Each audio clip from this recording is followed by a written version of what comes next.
Welcome, everybody. This is the Mental Health Maniac here, along with my good friend Brian Johnson. Truth be told, he and I used to work together at the Center for Independent Living of Broward. He is the chief program officer of the place, and what this, I'll let him get into a little bit. But I know that the Center for Independent Living helps people with disabilities become more independent. That's definitely a nutshell version of it. Brian, as I said, you're the chief program officer, so you know all about the programs and what goes on about the CIL. So why don't you tell us what the CIL does? Certainly. Well, thank you, Jason, for that warm introduction. Welcome. As Jason said, my name is Brian Johnson. I'm the Chief Program Officer at the Center for Independent Living in Broward. But I just wanted to give a very broad history of the independent living movement, how we got started, and kind of what we do as an agency. And I think this is a perfect time to discuss some of this, as coming up in the next 4 days is the 31st anniversary of the American with Disabilities Act. So I think this is a perfect segue into everything. Centers got started in the 1970s when there was a gentleman named Ed Roberts, who's kind of considered the, I guess, if you will, the founding father of the independent living movement. Graduated from high school and wanted to do what any youth would do once they graduate high school. That was go on to college. Mr. Roberts kind of completed all the requirements and he got accepted into California, Berkeley. However, what California, Berkeley didn't realize or know about Mr. Roberts was that he was a post-polio survivor, and he had a wide array of different disabilities that had him having to use a wheelchair for his mobility and a variety of other things, and they weren't really prepared for him when he got there. They were kind of the ilk and mindset of that he may be better suited going out to an assisted living facility or nursing home type setting. Thankfully, Mr. Roberts did not agree with this assessment, and without going over, I would say, too much of the histrionics of it and all the legalities and stuff like that, Mr. Roberts was successful in his attempts to get the university to allow him to be able to attend. Part of the settlement and agreement was creating housing, accessible housing, mind you, for people with disabilities. And Mr. Roberts took that one step further. He wanted to ensure that anybody with a disability could come on campus and be able to attend. So that is kind of, if you will, the beginning. We're talking in the 70s. Part of the legislation, if you will, was independent living movement, and independent living centers were included in the Rehabilitation Act. And thanks to that, there was over 450 centers nationwide. Every state has at least one center. The state of Florida is gracious enough to have 15. And as I said, I get to be the chief program officer for the one that has oversight of Broward County, Florida, as well as 5 counties on the west coast of Florida: Lee, Glades, Collier, Charlotte, and Henry. So thank you for this opportunity to kind of give a little bit of a broad overview of how centers got started. My pleasure. And the west coast of Florida office is in Fort Myers, I believe, correct? That is correct, yes. Okay. You mentioned at the beginning of your explanation about the Americans with Disabilities Act, and that this year is the 31st anniversary. Yes. Yes. Can you go a little bit into the Americans with Disabilities Act? Certainly. For those who may or may not know, in 1990, then President George Herbert Walker Bush signed into law the Americans with Disability Act. Mm-hmm. And this law was created to allow individuals with disabilities to have rights and access to services that they weren't traditionally allowed to access, or there was really no penalty, if you will, if they did not allow access to it. There's 5 different titles. The titles cover employment. It covers entities in the public, We cover private entities, if you will, telecommunications, and then miscellaneous. And like I said, what the law is supposed to be is a template to ensure that individuals with disabilities rights aren't violated. And if there are investigatory bodies that can investigate and hopefully try to bring about the proper changes and allow for inclusion. Excellent. Thank you for that. And I know that the CIL as a whole has different core services. If you want to get into that, go right ahead, because I know that we were going to talk about a couple of them. Sure, certainly. One of the things that make independent living centers so unique and different than other disability-related agencies is that we work cross disability. So anybody with a physical, mental health, sensory, or learning disability is eligible to receive services through their independent living center. All centers, regardless of what state and where you are, will provide 5 core services. Mm-hmm. And I know we're going to have some maybe more in-depth conversation with some of the core services, but just to touch upon them in no particular order is transition services. That's to allow youth with disabilities or elderly who may be placed in a nursing home to be integrated back into the community, or once somebody is exiting out of the high school setting, to start looking at and trying to get integrated in the community, whether it's going on to post-secondary school, college, or trying to seek gainful employment. Mm-hmm. And then, like I said, also trying to help individuals who are in nursing homes get out of those settings and receive the services they would traditionally get in a nursing home based in the community. So that's one core services that all centers provide, and it's the newest one that we've been kind of mandated with providing. So it's a great service because far too often, I think, both ends of the spectrum are overlooked. So we want to ensure that we're kind of doing our parts to keep people where they should be and help them kind of get started on into that secondary life, if you will, out of high school. Okay. Another service that we provide is life skill training. And whether somebody wants to learn about cooking or cleaning, or transportation options, or housing options, or employment, you can contact your local center, and we work on some of the basic skills to help somebody get a little bit more comfortable and acclimated. Like I said, the ones that I kind of discussed are just the tip of the icebergs, but we could do also assistance with the technology. We provide assistance with transportation. Like I said, whatever somebody identifies that they feel they need to help them make themselves a little bit more whole are things that we are able to offer and provide assistance with. Mm-hmm. A third service that we could provide, which is kind of the precusp of Mr. Roberts' whole story, is advocacy. If somebody feels like their rights have been violated or they've been denied access to services, they can contact their local center, and hopefully we could advocate on their behalf to get a successful outcome. Oftentimes, what we learn at the center is that public entities or private citizens don't always know what somebody's rights are. And it really is just a matter of providing some clarification and knowledge. So we're able to provide that as another core service. If for some reason we're not able to get a successful resolution at a local advocacy effort, we certainly can seek other possibilities to resolve the matter, whether it's litigation or mediation or something of that nature. So those are 3 of the core services. And then the 2 I know we're going to talk upon a little bit more is information referral and peer counseling. So I'll definitely let you go ahead and kind of ask the questions, and I'll be more than happy to kind of address that a little bit more and further. Sure, I appreciate it.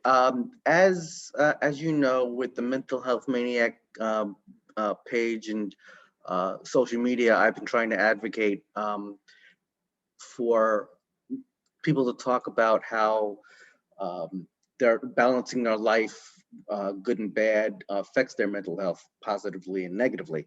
And as we both know, people with disabilities can often run into situations that do affect their mental health quite largely in a negative way. And I know that, as you alluded to, one of the services that the CIO provides is peer counseling. And I'll let you get into the peer counseling piece as it pertains generally, and also how you've work with people who are experiencing mental health issues.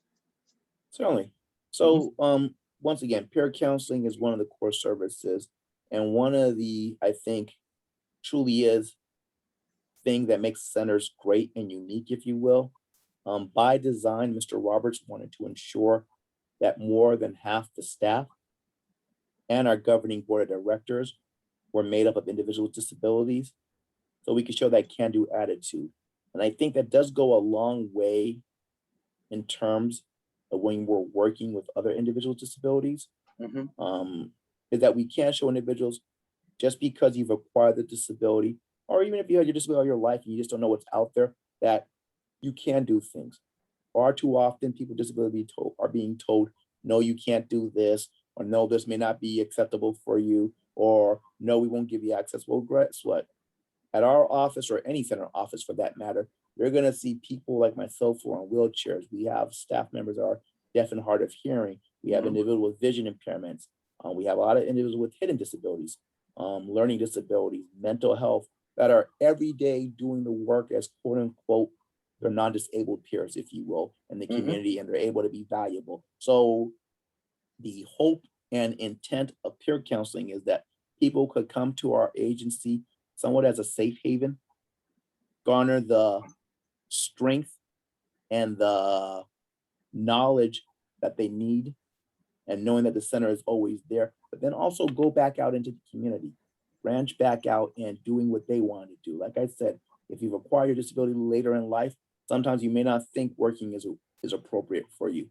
Or Mhm. maybe you think you can't be successful once again or be a productive member of society. So we want to show individuals, no, listen, just because you can't do something one way doesn't mean there may not be another mechanism or way that you are able to kind of accomplish the same task. So that is, like I said, a true, I think, equalizing playing field, if you will, in terms of working with individuals, that they realize we're not going to necessarily teach it the clinical way. We're going to show you what works best for us. And hopefully by us showing what works best for us, will help you kind of come up with a way that works best for you and be productive. Right.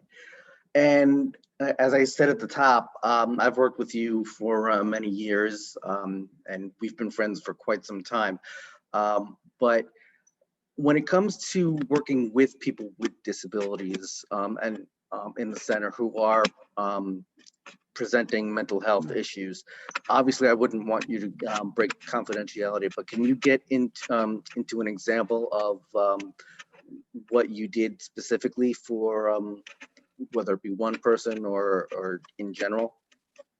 Certainly, certainly. I mean, a lot of what we do is individualized, so it is Hmm. one-on-one, but we do also offer workshops and services that are in group setting. And I Hmm. think the primary thing when working with individuals, like I said, we have a lot of individuals that may identify whatever physical manifestation of disability first, but they do have a secondary disability, maybe mental health or whatever the case is.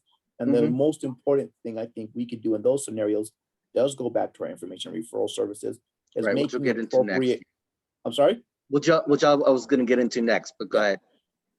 is our connective services. Like I Mhm. said, we don't pretend to know it all, but at the same time, we don't want somebody to feel just because they're going through something and maybe we can't relate properly, or we're not able to give them the appropriate guidance, that there may not be other resources out there that can help them.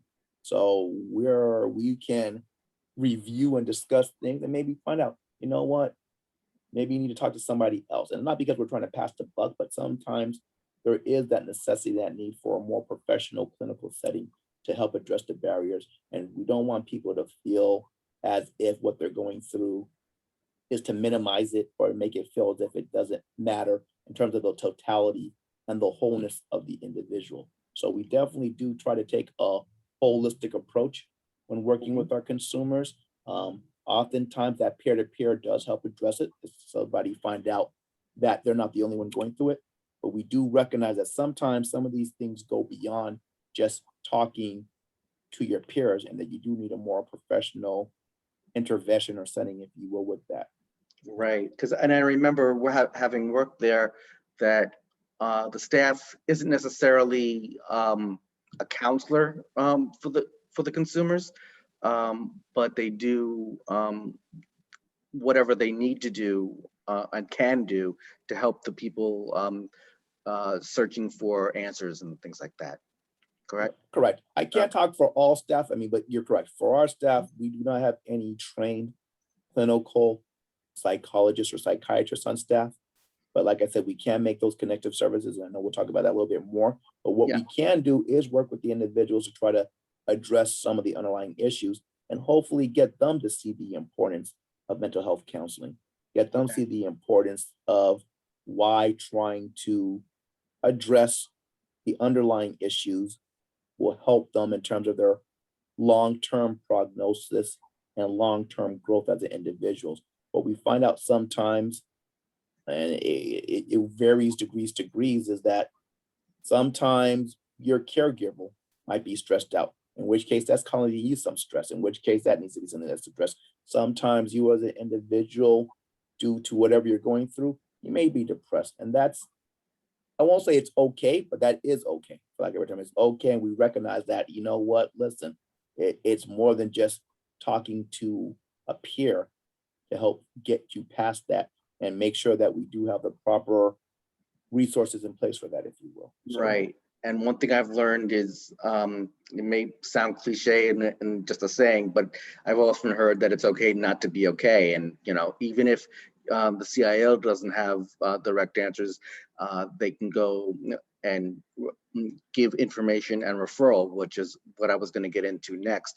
I know that you work in conjunction with several different agencies.